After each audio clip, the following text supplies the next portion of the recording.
दोस्तों नमो बुद्धाय, नमस्कार। जय सम्राट अशोक महान, जय भीम, जय संविधान, जय भारत। कैसे हैं आप लोग? उम्मीद करता हूँ अच्छे होंगे। दोस्तों आज मैं आपसे बात करने जा रहा हूँ विपश्यना साधना। विपश्यना का मतलब क्या है? विपश्यना माने विप माने छोटे छोटे, सना माने देख लेना। साधना, साधना का मतलब होता है इस भाग दौड़ की ज़िंदगी में साध लेना, थाम लेना, रोक लेना, रुक जाना। ये जो भाग दौड़ की ज़िंदगी हम सबकी चल रही है, इसमें हम अपने आप को कैसे समझ पाए और वो कला क्या है जिससे मैंने पूरी दुनिया देखी। आपने अपने बच्चों को देखा, आपने अपना घर मकान देखा, रिश्तेदार देखे, पत्नी देखी, बीवी बच्चे सारे देख लिए आपने। यहाँ तक कि आप जिस कार्य को कर रहे हैं वो सब देखा, आपके सामने से कुछ जो गुजरा वो सब कुछ देखा आपने। लेकिन दोस्तों मैं ये कहूँगा, आपने अपने आप को देखा है? नहीं देखा। ये कैसे संभव हो पाएगा? विपश्यना, मेडिटेशन, ये विपश्यना वो शब्द है, इसको अगर हम कहें तो बहुत शक्तिशाली है। संसार की सबसे बड़ी शक्तिवान ये चीज़ है विपश्यना। और ये जो है तथागत बुद्ध ने आपको दी है। तो विपश्यना जो है कब और कैसे? पहली बार विपश्यना के लिए आपको कहीं भी केंद्र है वहाँ जाना पड़ेगा। मेडिटेशन केंद्र होता है तो देश में जगह जगह हैं। ये हमारे पूज्य गोयंका जी धम्माचार्य हैं, उन्होंने इस कला को मतलब भारत में लाए हैं। खोजा तो भगवान बुद्ध ने था। तो ये पूरी दुनिया में चल रही है दोस्तों, और ये ऐसी कला है कि इस कला के सामने सारे विश्व की कलाएं फेल हैं। अगर व्यक्ति दुनिया में किसी को पाना चाहता है, किसी को खोजना चाहता है, किसी को समझना चाहता है, तो सबसे पहले अपने आप को जान ले, खोज ले, पहचान ले, मान ले। और आपने सब कुछ देख लिया लेकिन अपने आप को देखा ही नहीं। और अपने आप को देखने की जो कला है दोस्तों, वो मेडिटेशन, विपश्यना, साधना है। साधना भगवान बुद्ध की दी हुई कला है। और कुछ समय पहले मैं तिहाड़ जेल से गुजर रहा था तो वहाँ पे लिखा था धम्म तिहाड़ जेल। तिहाड़ जेल का ही नाम बदल करके वहाँ पे रख दिया गया है। तो दोस्तों सबसे बड़ी चीज़ है धम्म तिहाड़ जेल। धम्म तिहाड़ जेल में हुआ क्या था, उस टाइम किरण बेदी थी। तो किरण बेदी ने जब देखा कि ये विपश्यना बहुत बड़ी चीज़ है, और इनको राजस्थान जेल के एक साहब थे, उन्होंने इनको अवगत कराया था विपश्यना के बारे में। इनको वहाँ पे मेडिटेशन करवाया था। तो इन्होंने जब उसको किया और देखा तो जाना कि वास्तव में ये विपश्यना है क्या। और जब इनको लाभ मिला और इनको जब अच्छा लगा तो इन्होंने ऐलान कर दिया कि हम तिहाड़ जेल में विपश्यना का कार्यक्रम लगवाएंगे। पूज्य गोयंका जी के द्वारा तिहाड़ जेल में कार्यक्रम रखने की तैयारी की गई। दोस्तों हुआ क्या कि तिहाड़ जेल में सारी तैयारियां चल रही थीं कि अब कैदियों को हम मेडिटेशन करवाएंगे। तो सारी तैयारियां हो गई और गुरुजी यहाँ पे आ गए। जब गुरुजी यहाँ पे आ गए तो उन्होंने कहा कि ठीक है भाई, सारी कुछ मंच बन के तैयार हो गया। तो जब कैदी आए तो हथकड़ी और बेड़ी में थे। तो गोयंका जी बहुत निराश हो गए। उन्होंने कहा ना भाई, ये जो कला है भगवान बुद्ध की है, और ऐसी कला है इसके सामने दुनिया की सारी कलाएं फेल हैं। और ये कला जिसने भी नहीं सीखी है उसका जीवन लगभग मनुष्य होते हुए पशु के समान है। ये मैं नहीं कह रहा हूँ दोस्तों, मुझे माफ़ कर देना, नहीं तो आपको मुझे पशु बता दिया। मैं आपको पशु नहीं बता सकता हूँ, क्यों कि ये हमारे बस की बात नहीं। हम आपको क्या बताएं, हम कुछ नहीं जानते अभी आपके बारे में, आप क्या हो क्या नहीं हो। ये शब्द उनके थे, तो उन्होंने शुरुआत की, देखा तो उसमें सारे हथकड़ी बेड़ी पड़ी हुई और बड़े बड़े पुराने कैदी सामने लाए गए। तो इस चीज़ को देख करके गोयनका जी बहुत उदास हो गए, निराश हो गए, दुखी हो गए। किरण बेदी ने बोला कि गुरुजी अब क्या देर है, शुरुआत किया जाए। तो उन्होंने कहा कि मैं यहाँ पे कुछ कहना चाहता हूँ। गुरुजी बोले, उन्होंने कहा बोले गुरुजी क्या कहना चाहते हैं? कि ये जो है जितने भी कैदी यहाँ पे आए हुए हैं सेंटर पे या मेडिटेशन के लिए, हम इनको नहीं सिखा सकते। अब ये बात जैसे ही बोली तो बड़ा अजीब सा लगा, हंगामा सा हो गया। कह रहे ये गुरुजी क्या बोल रहे हैं?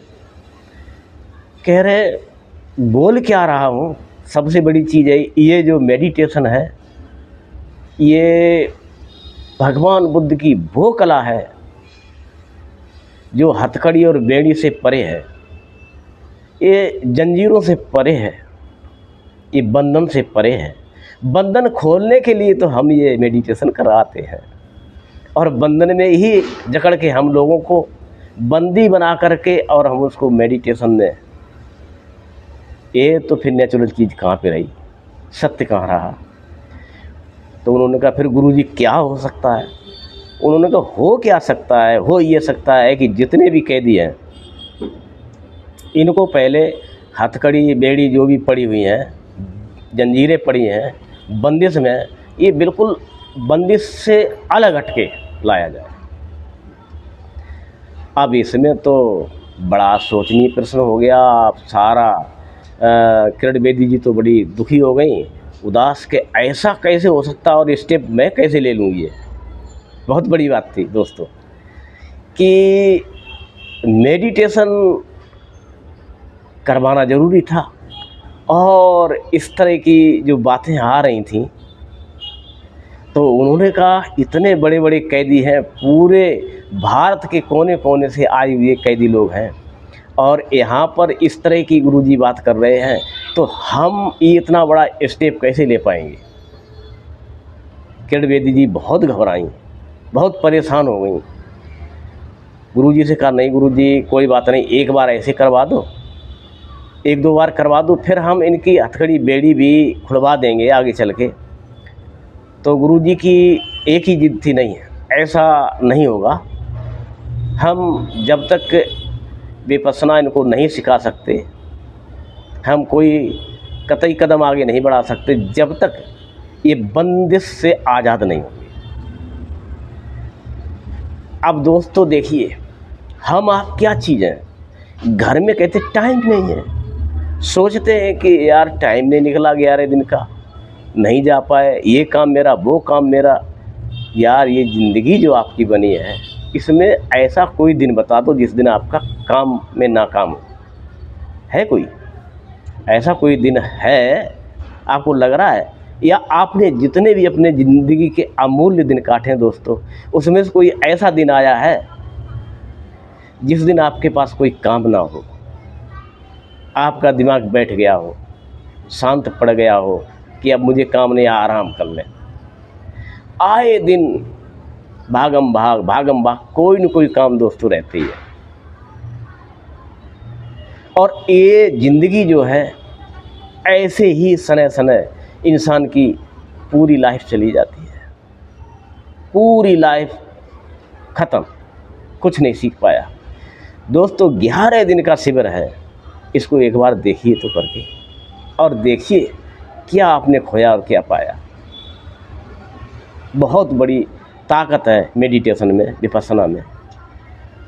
तो दोस्तों फिर हालांकि बहुत समझाया गोयनका जी को, गुरु जी को, लेकिन उन्होंने किसी की नहीं चलने दी।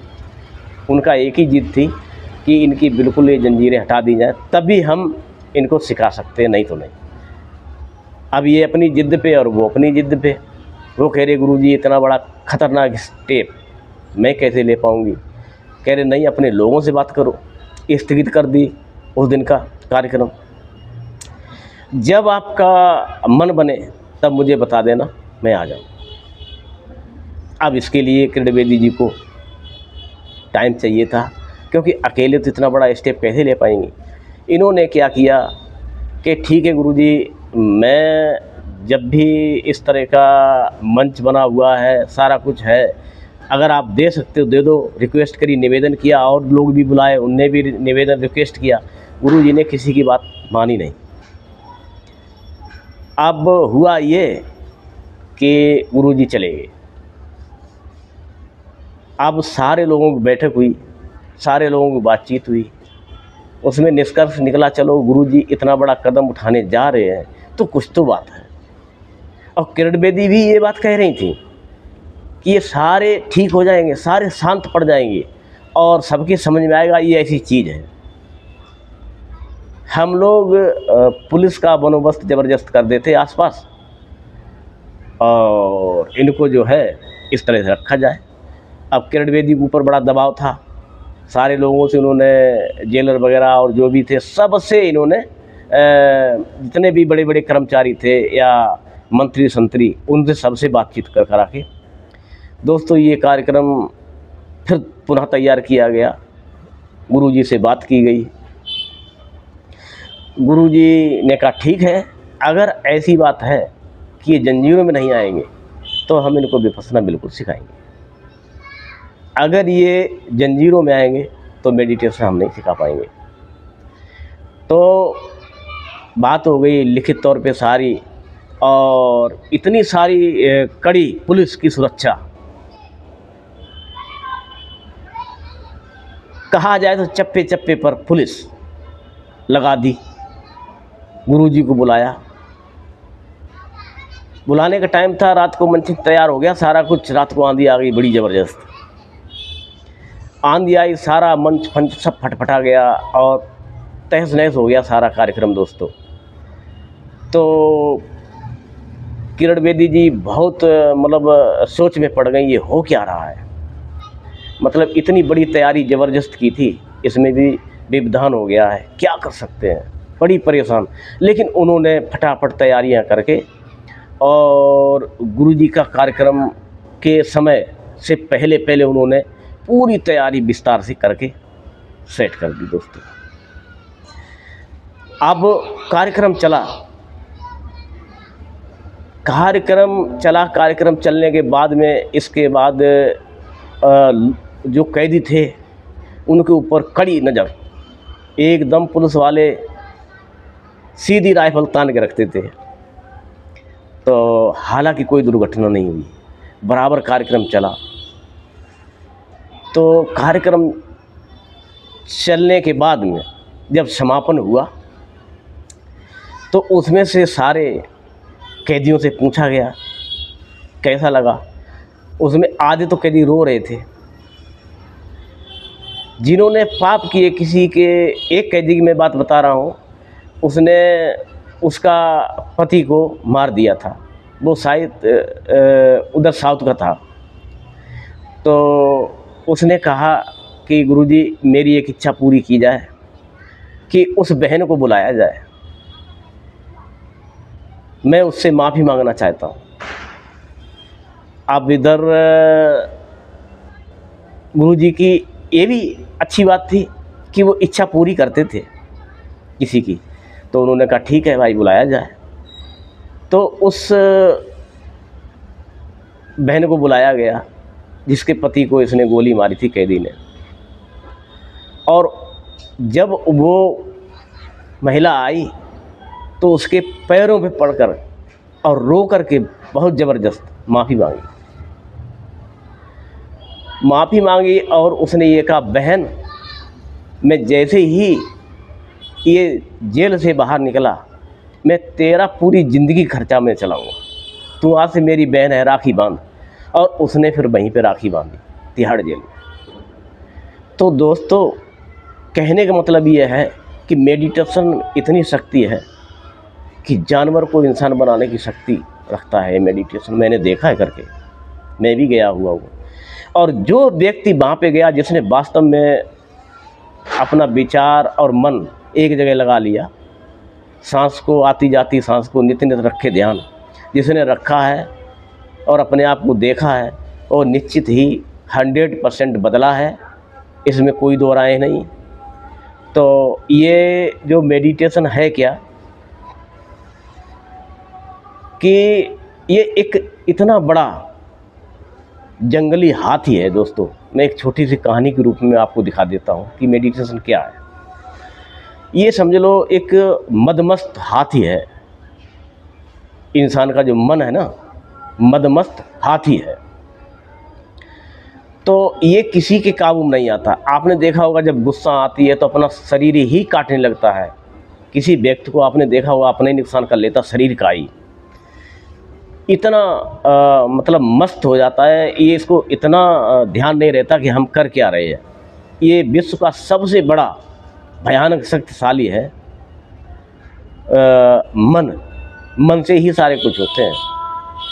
तो एक जंगल में एक हाथी था, बहुत ज़बरदस्त बलवान था, और वो मतलब किसी को नहीं छोड़ता था जंगल में। जो उसके सामने आ जाए उसको ही वो तहस नहस कर देता था। तो एक बौद्ध भिक्षु थे, उनके पास ये सूचना पहुंची कि मानवर जी, एक हाथी है, आप तो भगवान बुद्ध की कला को सीख के रखे हो, तो इसको बस में करके दिखाओ। ये सारे लोग घर से नहीं निकल पा रहे, कहीं जा नहीं पा रहे, कोई अपना काम धंधा नहीं कर पाते हैं, बच्चों को पटक के मार देता है, जिसको देखो उसको मारता है ये। तो वो बौद्ध भिक्षु जो थे, उन्होंने कहा कि ठीक है, ये कष्ट है, इस कष्ट को हरना बहुत ज़रूरी है, इसकी जड़ तक जाते हैं, आखिर क्या हो सकता है। तो दोस्तों, उन्होंने तैयारी कर दी। हालांकि बहुत सारे लोगों ने उनको रोका कि मत जाओ, लेकिन उन्होंने किसी की बात नहीं मानी और वो गए। वो बौद्ध भिक्षु सबसे पहले एक बड़ा सा बरगद का पेड़ था, उस पे चढ़ गए। चढ़ के आ गए। पहले उन्होंने हाथी को आते देखा, चिढ़ाया, हाथी को चिढ़ाया ताकि इनके तरफ आकर्षित हो, इसलिए कई बार चिढ़ाया। और फिर उन्होंने ऐसा अपना सीढ़ी टाइप का बना रखा था कि फटाफट जाके चढ़ जाए उसके आने से पहले। तो हाथी आ नहीं पाया, उससे पहले वो फटाफट चढ़ गए। और हाथी नीचे सूंड पटक रहा बड़ी तेज, ऊपर देख रहा, पटक रहा सूंड कि आ तू नीचे, मैं तेरे को बताता हूँ। इधर हुआ क्या कि भंते जी ने ऊपर से उसके लिए टहनी डाली एक,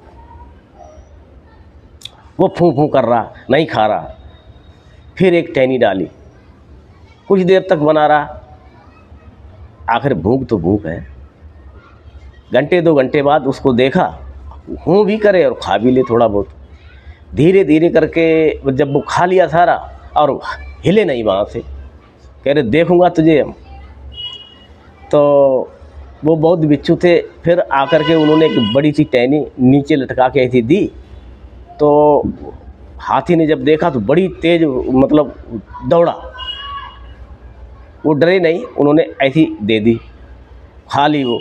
इसके बाद फिर उन्होंने जैसे ख़त्म होने के बाद फिर उन्होंने तोड़ी, फिर दे दी, फिर वो खा ली।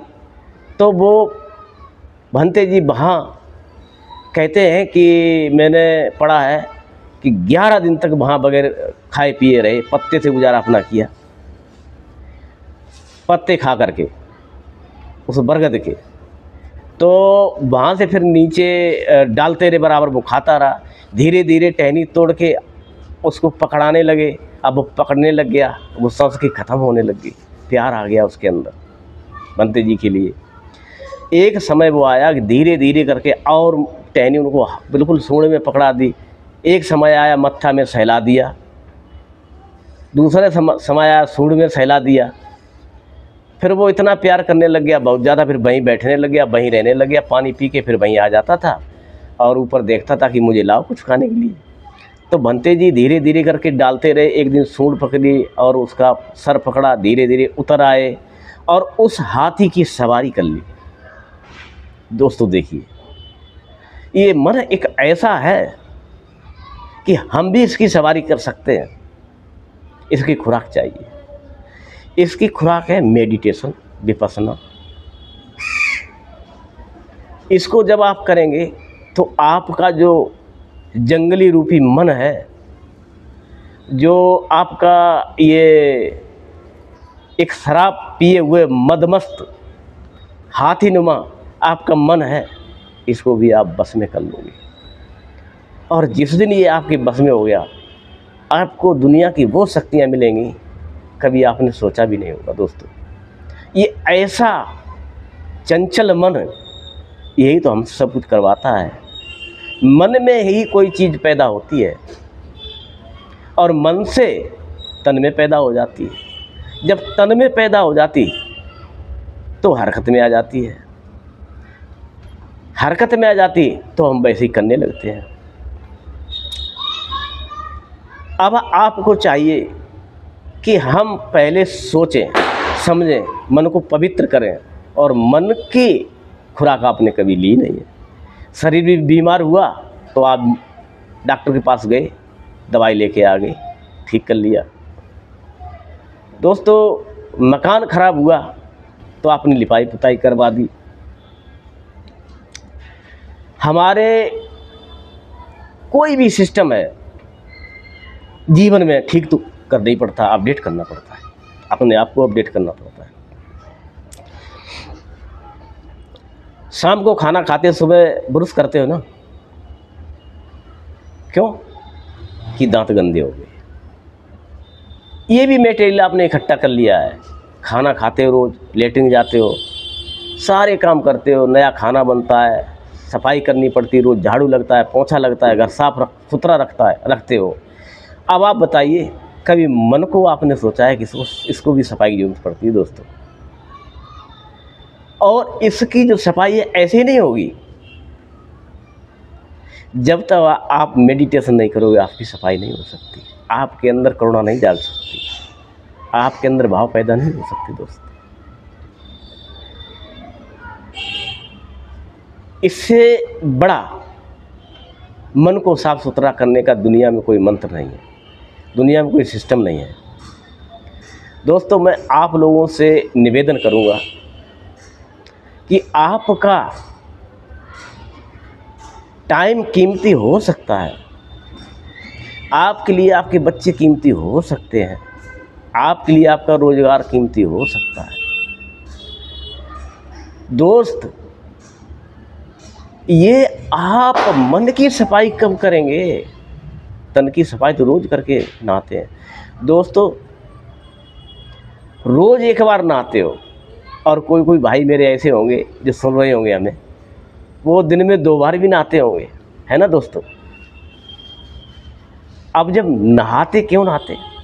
अब आप देखिए, 2 दिन न नहाओ तो आपको बेचैनी होती है, शरीर कैसा लगता है, अजीब सा जैसे लगता है कि इसमें ऊर्जा ही नहीं हो, है? क्यों? ऐसे ही हमारे मन की भी सफाई होनी चाहिए। हम नहीं कहते आप बार बार समय दो, अभी आपने स्वाद नहीं लिया ना। जिस दिन आप दोस्त स्वाद ले लोगे ना विपश्यना का, मेडिटेशन का, उस दिन आप उसके बगैर रह नहीं सकते हो। ये सच्चाई है। तो ये एक ऐसी कला है, विश्व की सबसे प्रबल कला, पूरे संसार की बात कर रहा हूँ, इससे बड़ी कोई कला नहीं मैंने देखी आज दिन तक।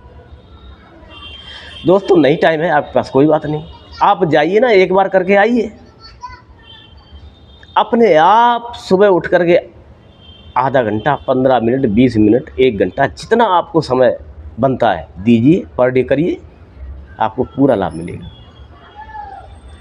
अपना बदलाव कर लीजिए, अपडेट कर लीजिए। सर, आपका मोबाइल भी, सारे लोग मोबाइल चलाते हो, आपका मोबाइल भी अपडेट मांगता है ना, और अपडेट करते भी हो आप। क्यों? हमारा जो दिनचर्या है, हमारा जो मन है, हमारा जो कार्य का सिस्टम है, कार्यशैली का, उसमें नई नई सिस्टम अपडेट करने पड़ते हैं। पुराने अपडेटिंग नहीं चलती है। नहीं तो आज HMT घड़ी मार्केट में कहाँ है, ख़त्म हो गई सर। रेडियो आज कहाँ है, ख़त्म हो गया सर। लाउड स्पीकर कहाँ है, ख़त्म हो गया सर। आपकी टीवी काली कहाँ है, ख़त्म हो गई सर। डिब्बे वाली टीवी कहाँ है, लगभग ख़त्म हो गई सर। तांगा कहाँ है, ख़त्म हो गए।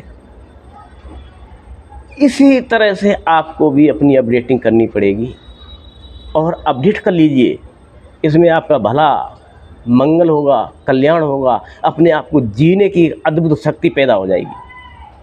मैं जो दोस्तों बोल रहा हूँ, मेरी ताकत अपनी नहीं है, तथागत बुद्ध की ये शक्ति है जो मैं बोल रहा हूँ। ये मेडिटेशन का सिस्टम बोल रहा है। बहुत उज्ज्वलता आ जाती मन पे, बैर भाव ख़त्म हो जाते हैं, दोष ख़त्म हो जाते हैं, जीने की शक्ति मिलती है दोस्तों। करके देखो आप। इससे पहले ये मान के चलो कि वास्तव में किसी ने मेरे से कहा था, जिसने मेडिटेशन नहीं किया वो उसका जीवन पशु के समान है। मुझे बुरा लग गया था, बुरा लग गया। मैं भी उन पे कहा, यार तुमने पशु बोल दिया। अरे भाई साहब, मैंने यार आपको नहीं बोला है, अपने ऊपर मत ले जाओ। लेकिन सच्चाई ये, आप करोगे ना तो आपको पता चल जाएगा। तो दोस्तों, काफ़ी लंबी वीडियो हो गई बातों बातों में। अगर ये मेरी वीडियो अच्छी लगी हो दोस्त, तो PMDS साक्या यूट्यूब चैनल को लाइक, सब्सक्राइब, शेयर जरूर कर दिया करें दोस्त। मुझे बड़ा अच्छा लगता है आप लाइक, सब्सक्राइब, शेयर करते हैं। मैं देखता हूँ, हर व्यक्ति की कमेंट पढ़ता हूँ, और आप ज़्यादा से ज़्यादा लिख के भी भेजें मेरे लिए, और कैसी वीडियो आप चाहते हैं। दोस्तों, मेरा निवेदन रहेगा कि हमें मोटिवेट करते रहें, हमारे जैसे लोग और आए वीडियो बनाने के लिए। इस तरह की वीडियो नहीं बनाते हैं लोग, बनाना चाहिए, समाज को जगाना चाहिए। यही तो धम्म है, यही सत्य है, यही सनातन है। बुद्ध का धम्म ही सनातन है, बुद्ध ही सनातन है। नमो बुद्धाय। जय सम्राट अशोक महान, जय भीम, जय संविधान। दोस्तों, गलती हो गई हो तो माफ़ कर देना, मैं बहुत छोटा आदमी हूँ।